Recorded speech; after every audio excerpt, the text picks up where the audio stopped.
Sup folks, it's basically Halloween, so you know what that means. It's time to plan my funeral. Now it may seem like I'm getting a jump on this thing kinda early, hopefully, but who knows what's gonna happen. So if I ever do die, this video is an exact guide to what you will do when I die. When I say you, I don't mean you, but like the funeral council. If you guys don't follow what this says, I'm going to come back from the grave and I'm going to haunt you. Nothing I say in this video is a joke. Unless it's illegal, then it's probably a joke. But otherwise, nothing's a joke. So, yeah. Now there's a few ways we can do this, so I'm going to break this down in 3 plans. Now you may be wondering, how do we decide which plan we're going to go with? And boy oh boy do I have a system for you. I call it the Awesome Points Calculating Death Funeral System. It's really, really cool and really advanced. If my body is intact, that's 5 points to plan 1. If my body isn't, that's 5 points to plan 2. And if my body is missing, you're going with plan 3. Next, the planning council for my funeral is going to meet up. Now, if you're on the council, you know who you are. If you happen to die, then your favorite kid takes your spot on the council. And if you don't have a kid, or if that kid dies, then we're going to go through all the contacts that I have on my cell phone. We're going to put all the names into a hat. We're going to mix them around and just pull a random one. Now, each person on the council has been given a number, 1, 2, and 3. And if you die or you're replaced, then your number is just passed down to whoever takes your spot. Now we look at everyone on the council, and whoever has the most money, their number gets 1 point added on the system. Next, there's going to be a pasta eating contest. Each of the council members will pick one representative. That representative will go down to a pasta eating contest judged by the best pasta eater in the world. Depending on who wins, that person will pick their favorite plan, not the number of their council member who picked them to be a representative. They will go through the plans and they will pick what their favorite is. Whichever plan it is, it gets an additional 2 points. Next, each member of the council is going to get together and we're going to get 3 little Tykes cars. Now, the council members, they're going to cram their way into the little Tykes cars and they're going to race down the street in front of my childhood home. In the event that this street does not exist, we're just going to get those like Zubal balls or whatever they're called. We're going to shove the council members in and roll them down the hill. Whoever wins either race, they will pick out of their favorite plan and give it an additional 2 points. After that, there will be an online poll held. I don't care what website you do it on, but just do a poll online. And whichever plan wins that poll, with no details, you just say plan 1, 2, 3. Whichever one gets the most votes, that plan gets an additional 2 points. Now, this is very important.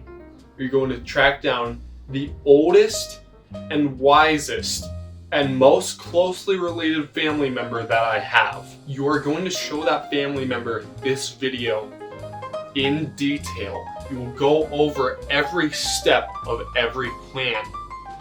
Once that family member has decided what they want to give points to, 3 points will be added to that plan. While this is all going on, the council members may not share the point totals with anyone.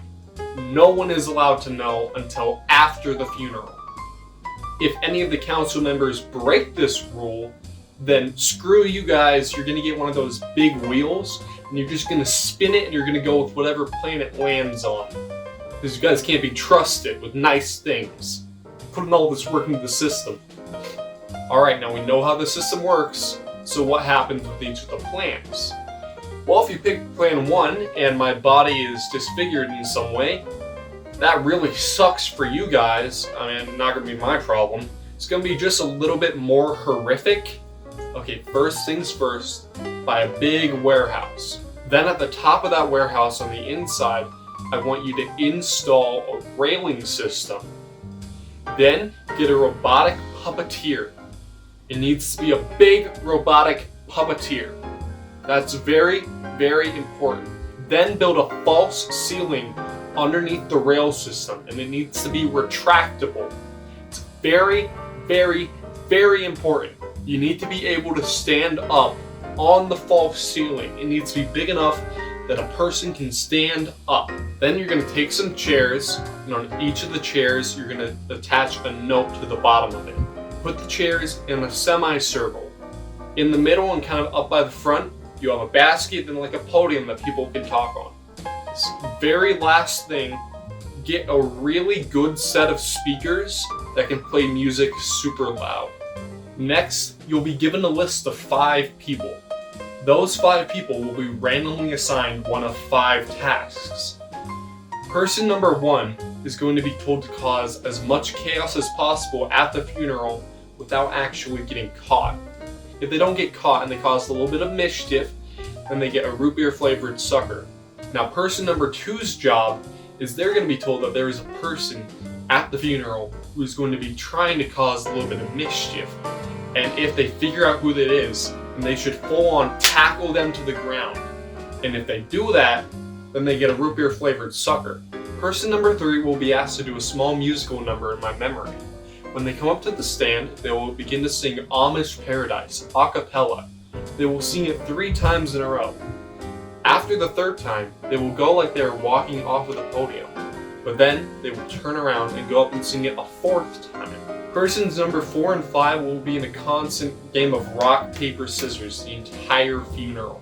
The 3rd council member will come over every 5 minutes to check on the point totals.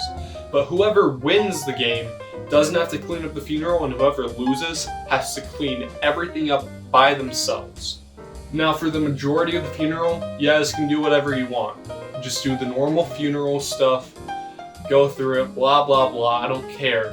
But as soon as it looks like you're wrapping up, person number 2 is going to hit the lights. As soon as the lights go out, Funky Town will begin blaring from the speakers at a volume which really shouldn't be heard by people. Lock the doors.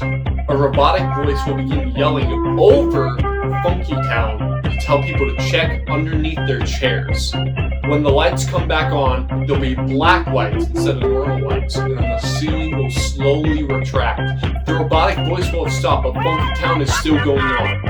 As the ceiling continues to retract, balloons and confetti will begin to rain down from the ceiling. When the roof is completely retracted, my body will slowly descend from the ceiling attached to the puppeteer. I will begin to circle the room, all while doing the Macarena. When the people check under their chairs, you will find on the note written, "In my suit pocket are a set of coordinates. Go there and you get everything that I own." Now, the mob will, of course, go and rip me off the puppeteering thing, and they will begin looking for the note with a set of coordinates. When the coordinates are found, turn on the normal lights, unlock the doors, turn off the music, and just let what's gonna happen happen. I have no way of planning what's going to happen after the people are let out, but all I can say is I'm really, really sorry if you live on Brookhaven Drive. Whoops. If plan number 2 happens, I have a very simple request. Drive up to Toronto, Canada. I want you to buy one of those circus cannons. Now, strap some fireworks to my body and shove my mangled corpse into the cannon. Go to Lake Ontario. Shoot me out of the cannon and have me explode over Lake Ontario. If it's on the 4th of July, everyone who made that happen, if you somehow manage that, you all get to split all of my stuff. If somehow you landed on plan number 3, but you still have my body, no you didn't, you're gonna go and you're gonna find that same wheel, and you're just gonna remove number 3 from the wheel. Then you're gonna spin it and just go with whatever it lands on.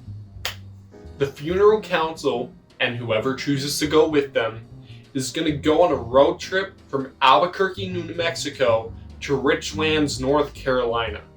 Now there's a set of things that you need to do while on this road trip, but besides that you can do whatever you want.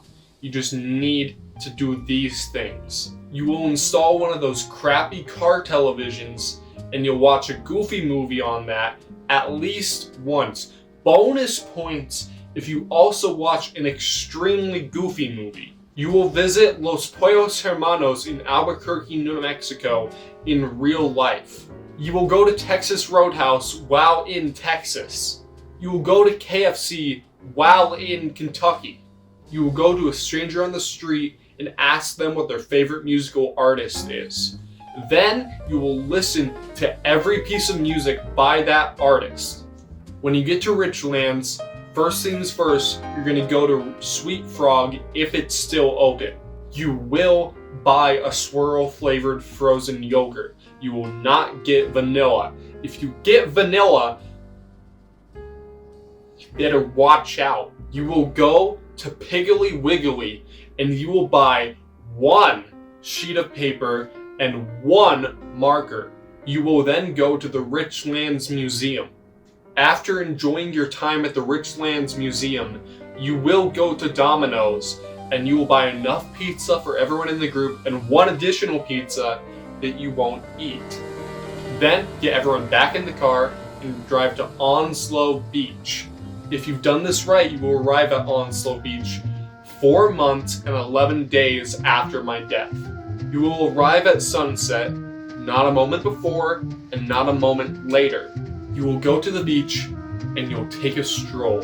As you're walking and you're taking in the beautiful sunset and the last lights of the day, a very well-dressed man in a suit with a big mustache will come up to you. Give the man in the suit the piece of paper and the marker. The man will give you back the piece of paper with the words, "Frick you" written on it. When you look back up from the paper to see the man, he's gonna clock you in the face. That's because the man was actually me, baby, and I was actually wearing a disguise and I'm not dead, and actually I've spent the last 4 months setting up an elaborate ploy to get free Domino's pizza, and you fell for it! So, take that. Aha. Gotcha. So basically, kids, what you need to take away from today's lesson is that dying is cringe. Sup folks, I can't come to the phone right now, but if you like the video, be sure to go to Texas Roadhouse and ask for 16 glasses of water and 2 glasses of water. Thanks.